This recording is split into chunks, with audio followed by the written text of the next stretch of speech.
السلام علیکم، آپ کا علی بخاری حاضر خدمت ہے۔ مثبت سوچ رکھنے والے افراد ایک نکھری ہوئی، سنوری ہوئی، سلجھی ہوئی شخصیت کے مالک ہوتے ہیں۔ وہ معاشرے کو نکھارنے، سنوارنے اور سلجھانے میں اہم کردار ادا کرتے ہیں۔ ایسے لوگ منفی صورتحال میں بھی مثبت پہلو ڈھونڈ لیتے ہیں اور اپنی دانشمندی سے مسائل کو حل کی طرف لے جاتے ہیں۔ یہ دانشور جہد مسلسل سے روشن شاہراہ کو تلاش کرنے کی جستجو میں رہتے ہیں اور یہ اجلے لوگ ایک روشن صبح کی امید ہوتے ہیں۔ انہی میں سے ایک سید محمد ظفر بھی ہیں۔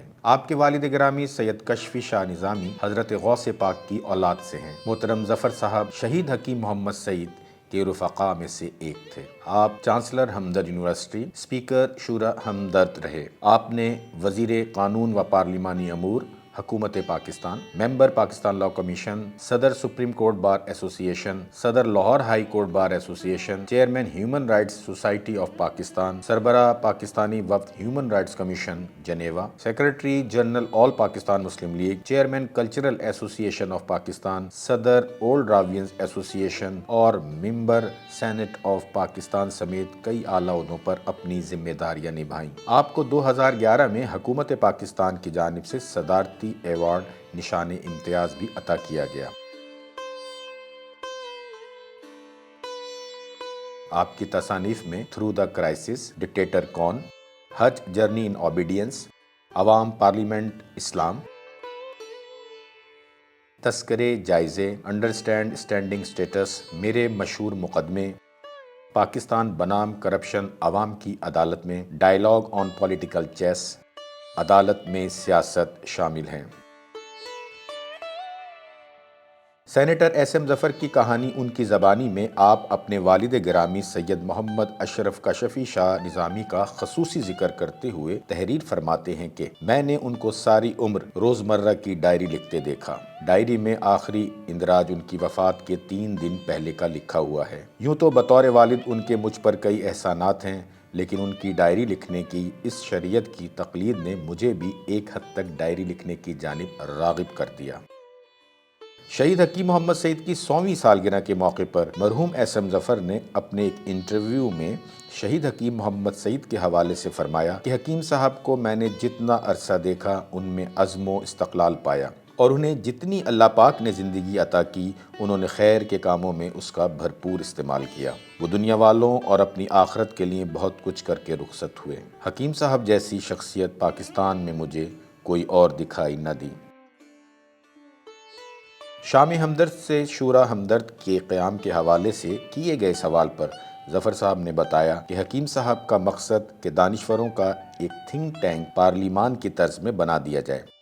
یہ تنظیم بنانے کا ایک اہم مسئلہ درپیش تھا۔ تب انہوں نے مشاورت کی اور وہ چاہتے تھے کہ پارلیمان میں جو پارٹیاں اپنی اپنی پالیسی کے مطابق یا محض اپنے اپنے بارے میں بات کرتی ہیں اور اس کا نتیجہ بھی کوئی نکل نہیں پاتا، لہٰذا ہمیں سیاست سے دور ہو کر عوامی نقطہ نظر کو سامنے رکھتے ہوئے ایک پارلیمانی طرز کا پلیٹ فارم بنانا چاہیے جہاں دانشور حضرات اپنی پوری آزادی کے ساتھ گفتگو کر سکیں اور اس کا خلاصہ آگے پیش کیا جا سکے۔ سینیٹر ایس ایم ظفر پاکستان کے انسانی حقوق کے نامور کارکنوں میں سے ایک رہے۔ محسن پاکستان عظیم سائنسدان ڈاکٹر عبدالقدیر خان کی بریت، سیاسی اور انسانی حقوق سے متعلق معاملات سمیت کامیابی کے ساتھ زیادہ تر ہائی پروفائل کیسز میں پیش ہوئے۔ بہت سے معاملات میں قانون اور آئین کی تشریح کو بھی آگے بڑھاتے ہوئے نظر آئے۔ بیرون ملک سفر میں آپ نے سلامتی کونسل میں پاکستان کی بھرپور نمائندگی کی اور 1965 کی پاک بھارت جنگ میں جموں کشمیر کے حق میں قرارداد میں بھی حصہ لیا۔ آپ نے امریکہ میں پارلیمانی وفد کی قیادت کی، بیجنگ کے لیے PIA کی پروازیں شروع کرنے اور چین کے تعاون سے شاہراہ قراقرم کی تعمیر پر پاک چین تعلقات پر پاکستان کا بھرپور دفاع کیا۔ ایک موقع پر آل پاکستان امریکن کانگریس کے مہمان خصوصی کی حیثیت سے پاکستان کی نمائندگی کی اور خطاب کیا۔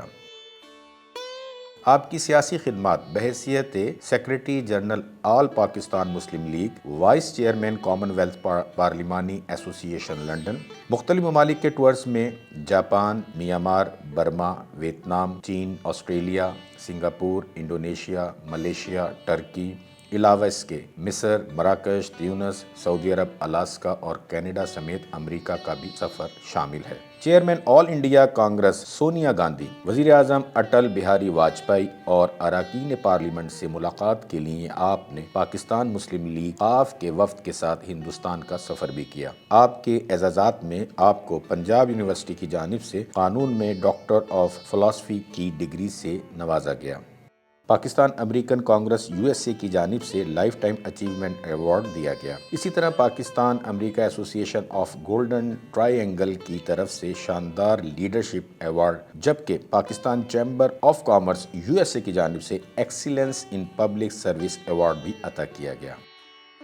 سید محمد ظفر مجھ جیسے ناچیز کی غمی اور خوشی کا بھی حصہ رہے۔ میری دختر کی شادی کا موقع ہو یا میرے والد کا جنازہ یا پھر ان کے ایصال ثواب کی دعائیہ نشست، آپ نے کئی بار مجھ ناچیز کو بھی اپنا قیمتی وقت عطا کیا، ہمیشہ دلجوئی اور حوصلہ افزائی فرمائی۔ آپ کے میرے لیے کلمات کسی بھی اعزاز سے بڑھ کر میری یادوں کا حصہ ہیں۔ میری آخری ملاقات آپ کے دنیائے فانی سے رخصت ہونے سے چند گھنٹوں پہلے ہوئی، جو چند منٹوں پر محیط رہی۔ ظفر صاحب کی طبیعت دیکھ کر میرے اندر کی کیفیت رنجیدہ ہو گئی۔ وہ بات نہیں کر سکتے تھے، لیکن پھر بھی مسکرا کر میری طرف اپنا شفقت بھرا ہاتھ بڑھایا اور میری داڑھی کو پھیرتے ہوئے فرمانے لگے کہ تمہاری سنت پوری ہو گئی۔ میں ان کے آفس چلا آیا اور ہمیں بعد میں معلوم ہوا کہ وہ اپنے کمرے میں چلے گئے۔ میں ان سے بات کرنا چاہتا تھا، ان کی خوشگوار یادیں محفوظ کرنا چاہتا تھا، لیکن محروم رہا۔ یقیناً ہم ایک خوبصورت، ایک ہمدرد انسان سے محروم ہو گئے۔ اللہ کریم آپ کے درجات بلند فرمائے، آمین یا رب العالمین۔